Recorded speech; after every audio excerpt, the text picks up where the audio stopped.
पटल पर रख दें। Thank you, sir. Thank you for giving me this opportunity to speak on this important issue.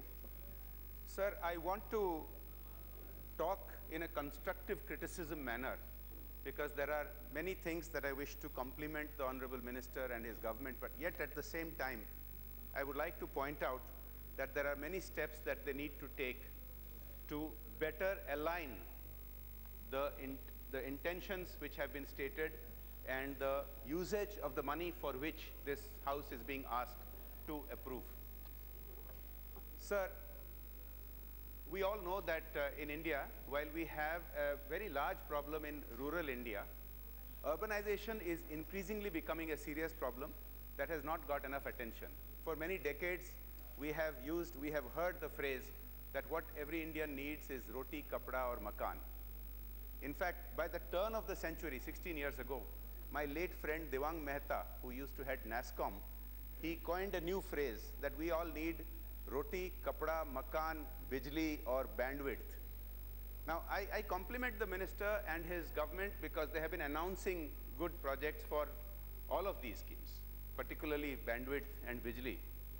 And the good intentions and the numbers which they are announcing are very good. I'll give you an example, sir. Sir, this program which used to be called Housing for All, which has been relaunched last year as the Pradhan Mantri Awas Yojana, has very ambitious targets. During the JNNURM period of 10 years, 9 lakh urban housing were built. And here this government has announced a target of building 2 crore houses by the year 2022, which means 30 lakh new houses to be built every year. I commend this high target, but I have some things to say about it. Unless we can tackle urban poverty, unless we can tackle urbanization, we cannot improve India.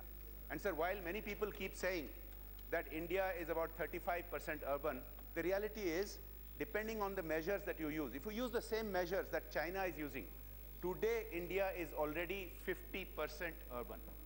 And we must also keep in mind that no nation in the history of the world has become affluent unless it has handled urbanization properly. And urbanization is not only about flyovers, it is not only about metro rail lines, it is about the basic requirement of housing for every Indian. Let me point out some of the anomalies that I would urge the Honorable Minister to address.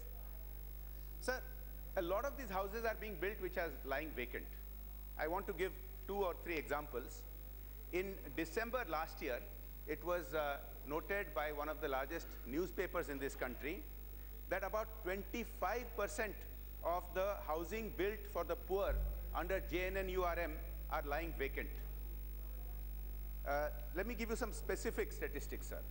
In Maharashtra, out of 1,23,963 houses built for the poor, 52,966 were lying vacant. That is, almost 43% were lying vacant. In Gujarat, sir, out of 1,18,000 odd houses built, 29,126 were lying vacant, which is almost 25%. I was asking some friends in this house from Maharashtra, and they were telling me that some of the housing built for slum rehabilitation are built as multi-story tall buildings because of the paucity of land, and they don't have lifts. So you cannot expect people to live on 10, 15-story buildings if you do not have lifts. These are some of the problems that need to be addressed. I want to also point out, sir, that I'm from the state of Odisha. Odisha had only 2% vacancy of the houses built for the urban poor. My point, sir, is where it is being properly utilized, should we not allocate more money? Should we not allocate more money where housing is needed, where it is being properly utilized, rather than those places where there are still a lot of vacant houses which need to be properly utilized? I urge the Honorable Minister that a body must be set up to ensure and coordinate with the state and municipal authorities that wherever these housing are built for the urban poor, proper coordination must be there that they are filled up. It does not serve anyone's purpose that we build tens of thousands of housing for the urban poor which are not used at all.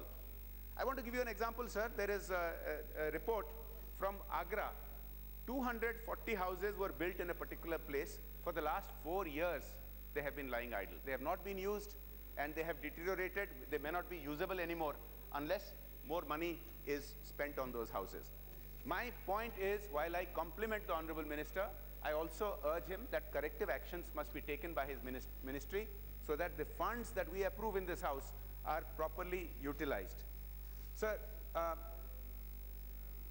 I told you that the ambitious target of 30 lakh houses to be built per year compared to the 9 lakh under JNNURM requires a lot of effort. Now, so far, as per the outcomes budget,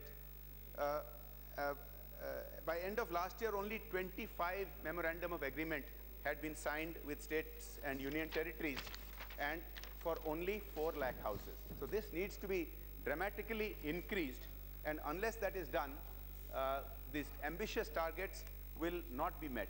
Another point I wish to make, sir, is the misalignment of utilization of funds and allocation of funds. Take, for example, the Deen Dayal Antyodaya Yojana, the National Urban Livelihood Mission, NULM. Sir, where there has been very good utilization of the money, there has not been follow-up with equally good allocation for the next year. Let me cite you some examples here, sir. And by the way, this has been pointed out by the Parliamentary Standing Committee on Urban Affairs and has been submitted to this House. Let me give you this example, sir. So, in this flagship program, despite utilizing 720 crores in 2013-14 and 697 crores in 2014-15, a revised estimate of only 250 crores was given in 2015-16 and budget estimate of only 300 crores in 2016-17. My point, sir, my point is where there is proper utilization, you must allocate more money. That must be the thrust of how we approve the budget for the government. And there are other examples where the utilization is not proper, or as I pointed out, there is utilization, but the houses are not being used. They are lying empty, and yet much more allocation is being made. So this alignment changes have to be made. I'll give one more example of how an alignment needs to improve, sir. Sir, urban problems is not only about the metro cities, not only about the cities that have 10-20 million population. It is not only about the cities which have 1 million population. It is about, for example, I'm from Kendrapara. Our municipality in Kendrapara has less than 100,000 population. But with even less than 1 lakh population, it has become an urban center, and we have all the problems of urbanization, including slums, including water problem, including waste disposal. Which is more than 135 years old. Honorable member from Cuttack, Shri Mata, correctly pointing out in Odisha, Kendrapara is the oldest municipality, which has led to certain advantages for Kendrapara, like plumbing having become a trade since the mid-19th century. And you can see plumbers from Kendrapara are available everywhere in India and the Middle East, skilled workers who earn good salaries. Sir, my point is this, sir. Sir, under the NULM, and under the NULM, there was a demand for us to extend to 77 local bodies in Odisha, which were earlier covered by Swarna Jayanti Rozgar Yojana, and this has been done. I would urge the Honorable Minister that this year-to-year changing, that sometimes some of the schemes are limited to certain size of cities, and next year they are cut off. And then again, after taking up, like this year, it has been re-initiated. That has to change, because if you don't have predictability of funding, there is no way that small towns and small cities can have the wherewithal to make proper presentation of budget of what they require and have access to that funding. Sir, I know time is limited. I just want to take a minute or two to round up. I want to compliment again the amounts that are being made available. Just 4 or 5 days ago, on the 29th of last month, the Press Information Bureau indicated that the ministry has approved an investment of 9,000 crore rupees for the construction of 73,205 more houses for economically weaker sections under the Pradhan Mantri Awas Yojana in the states of Maharashtra, Punjab, Jammu and Kashmir. I welcome it, sir. Wherever in India money is being allocated by the ministry for construction of housing for the urban poor, we will support it. My point, sir, where, as in the case of Odisha, we are doing better utilization. In terms of the memorandum of agreement you have signed with 25 states, Odisha is the first one which has got started. Please conclude now. Yes, sir. Just 1 minute, I will conclude. Sir, Odisha is the first one which has got started. We announced in August 2015 that under the PMAY, 700 houses are to be built in Bhubaneswar. Moreover, this will be using building materials that the Technology Promotion Council has been recommending, such as precast, prefabrication technology for quicker construction. I urge the Honorable Minister to make more funds available where the utilization is better and where the alignment of the objectives to what is actually being done on the ground is better. Thank you. With that, sir, I submit.